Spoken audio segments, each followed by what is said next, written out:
Good afternoon. This is HorseRacingNation.com handicapper Jarrod Horak. I'm back from my cold and the snow is done, so we're trying to get back on track for the video race of the week. This week's feature race is for Saturday, January 30th, the 11th race from Gulfstream Park, the Grade 2 Holy Bull. For 3-year-olds, a mile and a 16th on the main track. Now, 23 races have been run at Gulfstream Park at a mile and a 16th on the main track. A surprising figure, there have been no wire-to-wire winners. You figure Gulfstream's a speed track, horses like that are up on the pace do well, but at a mile and a 16th, we haven't had any wire-to-wire winners. However, horses that are close to the pace, 65% of the horses that won the races at a mile and a 16th were within a couple lengths of the lead. So we're looking for horses to be close to the pace at least. And an interesting thing, we have a 6-horse field here and none of the runners like to go to the lead. Maybe that's a good thing for a lot of them because, as I said, horses don't like to go wire to wire here. So we're looking for horses that are going to be close to the pace anyway because the pace is going to be moderate. Number 1, Perfect Saint, 20-1 morning line. He's capable of showing some tactical speed. He's probably overmatched here. He was 7th, beaten 13 lengths in the Kentucky Jockey Club Stakes. This is going to be a tough spot for him probably. Your overwhelming favorite's going to be the 2, Mohaymen, 6-5 morning line. He has early pressing versatility. 3-for-3 lifetime, maiden special weight in his first career start. He went wire to wire in a sprint race, so he has speed. He has versatility as well. In the Nashua Stakes, he won that one from off the pace. In the Remsen Stakes, he stalked the pace. So they can do anything with him. $2.2 million purchase, a son of Tappet for Karen McLaughlin. Very talented, one of the top Derby hopefuls for sure. He's been my number 1 Kentucky Derby contender since I started my list last September. He's still there, and I think after this race he'll probably still be there. I'd be very surprised if he didn't run first or second. He should win this race. He doesn't have to, but he should. Fellowship is the next one. He's 20-1 morning line. Likes to come from off the pace. This one's a Florida bred. 6 lifetime starts at Gulfstream Park with 2 wins and a second. So he does handle Gulfstream. He was 5th, beaten 16 lengths though in the Macho Man Stakes last time. This is a tougher field, but it is a short field, and he can run on late and get a very minor award. I wouldn't be shocked if he finished 3rd or 4th. More likely 4th.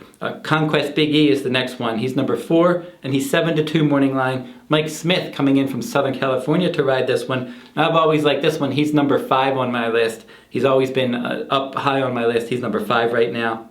4 lifetime starts, 2 wins and a second. At the time that he finished out of the money, he was 8th in the Breeders' Cup Juvenile. But hopefully he's more mature now. In his last start, he won an optional claiming race after the Breeders' Cup Juvenile. The big thing with him has been maturity. They've been trying to get him to get it together mentally. Physically, he has a lot of talent. He looks good on the racetrack when he wins his races. $700,000 son of Tappet here for trainer Mark Cassey. And he has that speed in a race without a lot of speed. I wouldn't be shocked. Mohaymen's one that could go out. I wouldn't be shocked if Mike Smith tried to go to the front and go wire to wire and get a jump on Mohaymen. Greenpoint Crusaders, the next one. He's number 4 on my Derby list. Another one that I really like. I'm not quite sure about this spot for him. I really like him in the long run. $575,000 son of Bernardini for Dominic Schettino. John Velasquez is going to ride. He's 8-5 morning line. He likes to come from off the pace.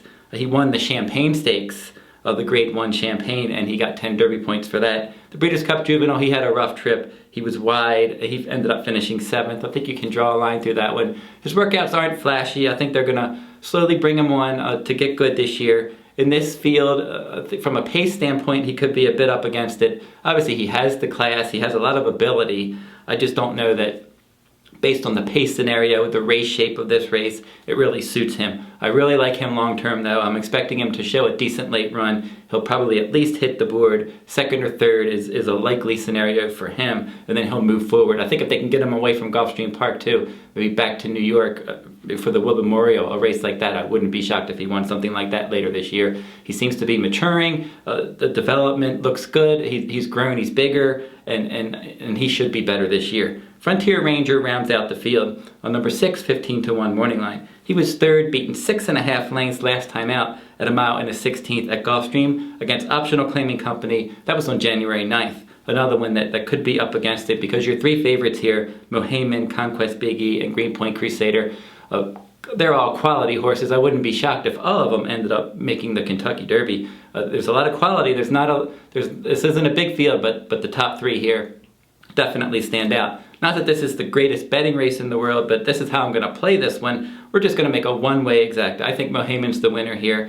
There's not a lot of pace. Mohaymen, Conquest Big E, they have the best pace figures. I think that they could dominate this one from start to finish. I'm going to take a guess and say that Conquest Big E is going to go to the front. Mohaymen's going to stalk him. He'll wear him down. He'll pass that one. So we're going to make a $40 one-way exacta. Number 2, Mohaymen on top of Conquest Big E. And I still like, as I said, Greenpoint Crusader. I'm looking for him to run on late. Now, there is one other Kentucky Derby prep for Saturday, January 30th. That's the 4th race from Aqueduct, the Grade 3 Withers mile, and the 16th as well. The interesting thing about that one is look at the 2 favorites. Flexibility, 7-5 morning line. He finished 2nd in the Nashua and Remsen behind Mohaymen. Then he came back and he won the Jerome impressively. So that's a good sign for Mohaymen. Horses that he beat, like Flexibility, came back and impressively won a graded race. And now he's the favorite in this graded race. The second choice here, Sunny Ridge, 5-2 morning line. He was 2nd in the Delta Jackpot, 2nd in the Champagne behind Greenpoint Crusader. So maybe he can flatter that one a bit here if he ends up running well in that at Withers at Aqueduct. But we won't bet that one. We're just going to watch. The 2 favorites look solid there. And if you go over to horseracingnation.wordpress.com, you can see my updated 2016 Kentucky Derby contenders list.